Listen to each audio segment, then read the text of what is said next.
Grayson Grundhoefer, 365 Sports, chicken365.com. Hello, Grayson. Good to see you. Usually with us every Friday at 3:45. So I'm at a Midway High School football dinner banquet last night. Two coaches. Joe Gillespie was the defensive coordinator, as you know, at TCU when they played in the championship, and then was the next year, then was fired. And then also Josh Creech was on that staff, who's the defensive coordinator. I bring them up because Josh Creech said to me, I cannot believe that Baylor got Paul Gonzalez to leave TCU. Been there for over a decade, locked in, Gary Patterson disciple, then obviously a very important role. He said, this guy is everything. He's a rock star. And I know we've talked about this before, but your thoughts about hearing that from Josh Creech? I think it's just everything that we've talked about, whether it's on, the Sikkim 365 website, on Twitter, just wherever it may be. I think anyone that has watched TCU play since 2012, because he's been there that long, and I know, at the beginning he was just there as a grad assistant, but he's done some really good things for their cornerbacks and for their safeties. He coached both of those positions. I think anytime you play TCU, it's kind of one of those things where you look around and see a very well-coached group in the secondary. And so now you're getting a guy like that to come to Baylor. He's going to take over 4 cornerbacks. He's going to be the passing game coordinator on the defensive side. It's very intriguing, and it's a group that, frankly, has to get a lot better for Baylor. Not just cornerbacks, but safeties as well. The entire, pass game, trying to defend these, high-powered passing offenses did not go great for Baylor a year ago.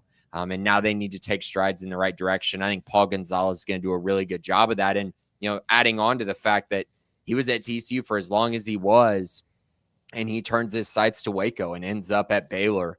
It's kind of rare that you see something like that happen. I think it's pretty indicative of kind of where Dave Aranda wanted to go with this hire. I think it's very clear that he really wanted Paul Gonzalez. I also think it's very clear that, Paul was probably given a lot of insight into, Dave Aranda, who he is, what he's about. And I'm kind of sure Gary Patterson probably played a little bit of a role in that since Gary was there last spring.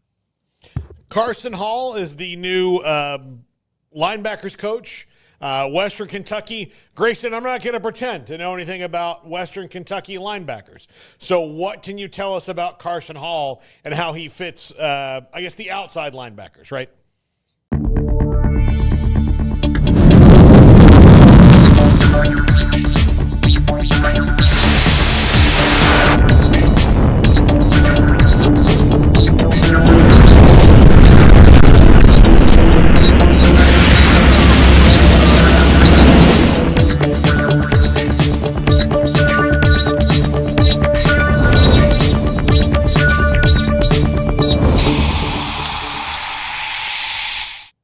Right, so he's going to be the outside linebackers coach. Baylor calls it the edge position. For a while, it was called jacks. Now it's pretty much just called edge. And so it's an interesting room because you're losing Steve Linton, you're losing Garmin Randolph, and you're having to bring in, these new guys who are talented, but you're kind of just wondering how it's all going to come together. Baylor, of course, took Tulane edge, Matthew Fobbs-White. And then they also went and got Oregon edge, Amarian Winston. They're bringing in 4-star prospect Kamarian Morgan. So a lot of development needed there, but also a lot of, I think, hope and promise with the kind of talent that they have. Now, as far as Carson goes, this is a guy who was, according to 247 Sports, a top 30, under 30 guy. So clearly a riser in the industry. He has been at Western Kentucky for 2 years. Put 3 guys on the all-conference team. 2 were honorable mentions. 1 was a first-teamer. So you see the development there. And then you go back a little bit 2 years ago to when he was at Georgia. And Georgia was on that big run. They went 29-1 over 2 years. He was the assistant defensive line coach there.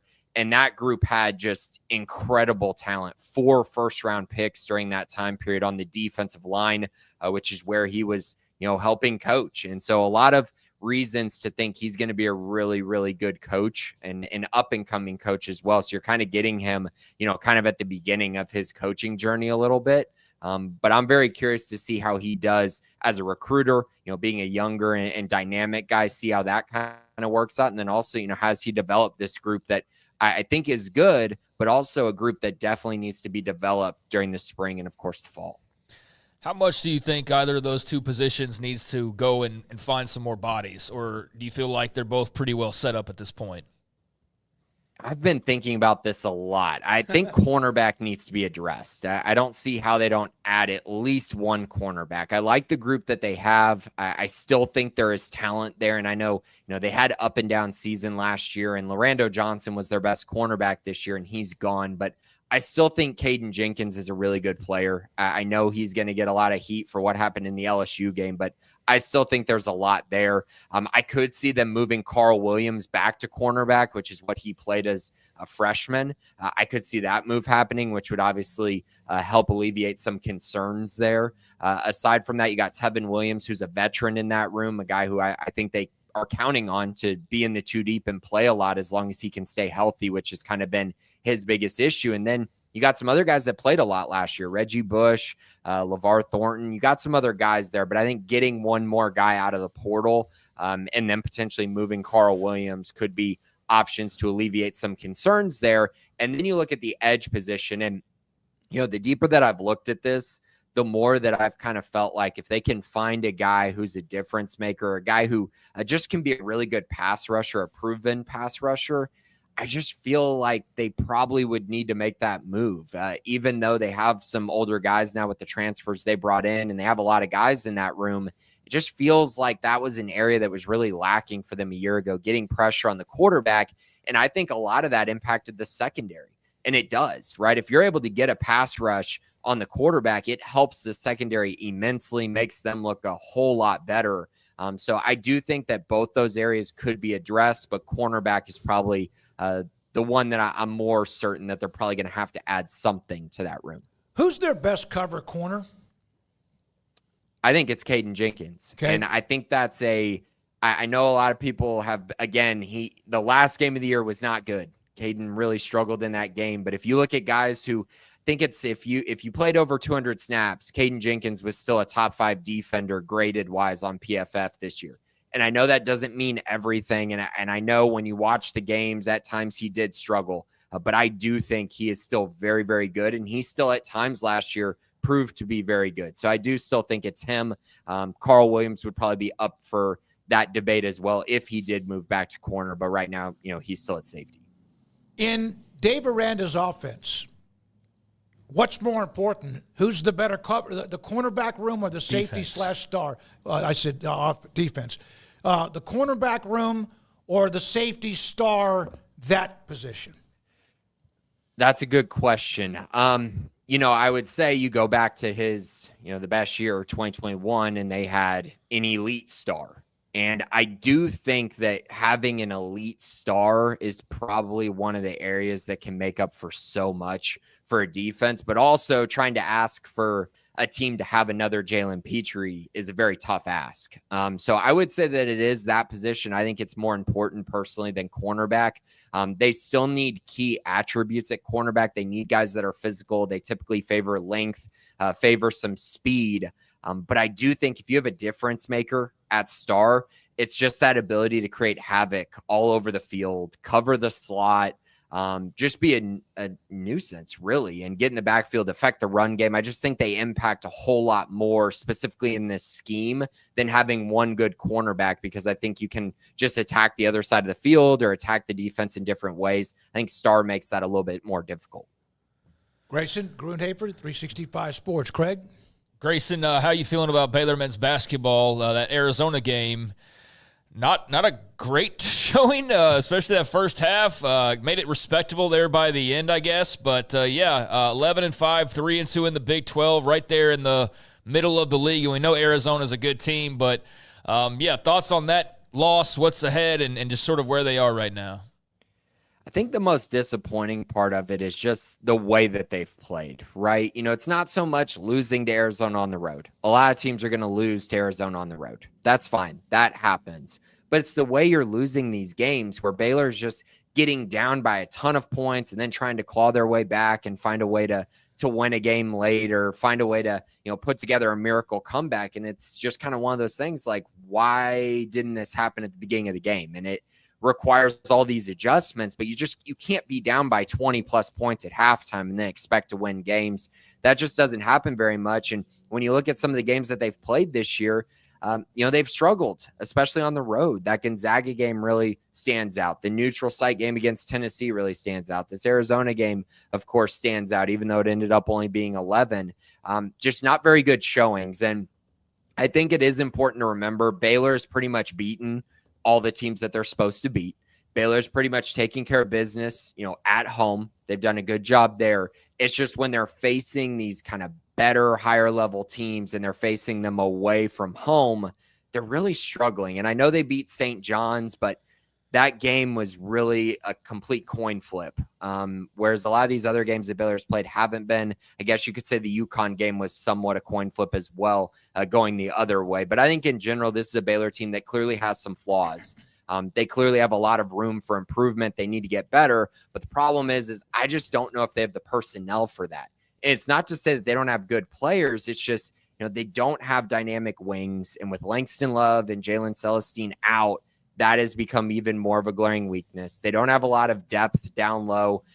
So when Josh O or Norchad are out of the game, they don't have a lot of guys that they can bring in to try to sub and help alleviate things. Or if those guys are having off games, to be able to bring someone in with a high motor who can give you quality minutes. They don't really have that.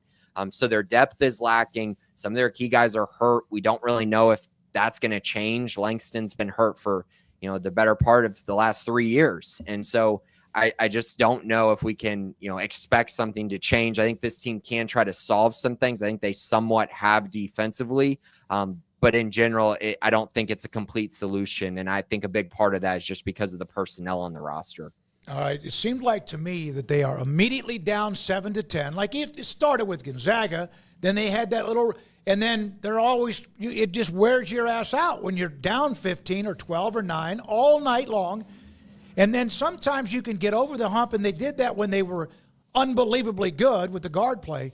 But this team, they've now been handcuffed for about 4 years, Grayson, when it comes to guards who can't play because of the injuries and lingering. And sometimes, I hate to say it, you're like, my God, we had L.J. Cryer that we saw that was hurt a lot, not saying it wasn't legitimate, and now the Langston Love thing. It just seems like it never ends.